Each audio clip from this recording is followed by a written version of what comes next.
KSRTC ഡിപ്പോകൾ കൂടുതൽ വടക്കൻ ജില്ലകളിൽ അനുവദിക്കണമെന്ന് VT ബൽറാം. സ്ത്രീകൾക്കുള്ള സൗജന്യ യാത്ര കൂടുതൽ വ്യാപിപ്പിക്കണമെന്നും തൃത്താല MLA. തെക്കൻ ജില്ലകളെ അപേക്ഷിച്ച് പാലക്കാട് അടക്കമുള്ള വടക്കൻ ജില്ലകളിൽ കെഎസ്ആർടിസി ഡിപ്പോ പരിമിതമാണെന്ന് MLA നിയമസഭയിൽ ചൂണ്ടിക്കാട്ടി. സൗജന്യ യാത്ര അനുവദിക്കുമ്പോൾ അത് കൂടുതൽ ഗ്രാമീണരായ സ്ത്രീകൾക്ക് കൂടി പ്രയോജനപ്പെടുന്നതാവാൻ കൂടുതൽ സർവീസുകൾ ഗ്രാമങ്ങളിലേക്ക് അനുവദിക്കണം. വടക്കൻ ജില്ലകളിൽ നിലവിൽ വളരെ കുറഞ്ഞ ഡിപ്പോകളാണുള്ളത്.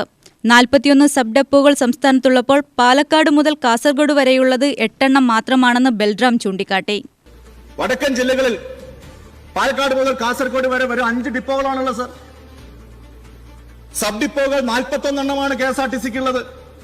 എന്നാൽ വടക്കൻ ജില്ലകളിലുള്ളത് വെറും 8 എണ്ണം മാത്രമാണ്. ബാക്കി 33 എണ്ണവും 7 ജില്ലകളിലാണ്.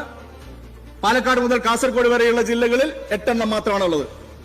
സർ, ഓപ്പറേറ്റിംഗ് സെന്ററുകൾ KSRTCക്ക് 18 എണ്ണമാണ് ആകെയുള്ളത്. അതിൽ വെറും 4 എണ്ണം മാത്രമാണ് ഈ വടക്കൻ ജില്ലകളിലുള്ളത്. അതുകൊണ്ട് തന്നെ സർക്കാരിന്റെ അടിയന്തരമായ ശ്രദ്ധ ഇക്കാര്യത്തിൽ ഉണ്ടാവണം എന്നാണ് എനിക്ക് അഭ്യർത്ഥിക്കാനുള്ളത്. വടക്കൻ ജില്ലകളിലേക്ക് കൂടുതൽ KSRTC ഡിപ്പോകൾ അനുവദിക്കണം. പുതിയതായി തെരഞ്ഞെടുക്കപ്പെട്ടു വരുന്ന MLA മാർ സാധാരണഗതിയിൽ 1-2 ബസ് ഷെഡ്യൂളുകൾക്ക് വേണ്ടി ആവശ്യം ഉന്നയിക്കാറുണ്ട്. സർ, അത് പോരാ. വടക്കൻ ജില്ലകളിൽ പാലക്കാട് മുതൽ കാസർഗോഡ് വരെയുള്ള ജില്ലകളിൽ കൂടുതൽ ഡിപ്പോകൾ അനുവദിക്കണം. അവിടെ നിന്ന് കൂടുതൽ ഷെഡ്യൂളുകൾ ഓപ്പറേറ്റ് ചെയ്യാൻ സാധിക്കണം. ഗ്രാമങ്ങളിലേക്ക് KSRTC കടന്നു ചെല്ലണം.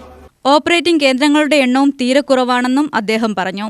ഇക്കാര്യം സർക്കാർ പരിഗണിക്കുമെന്ന് ഗതാഗത വകുപ്പ് മന്ത്രി CP ജോൺ ഉറപ്പു നൽകി. UTV news, Palakkad.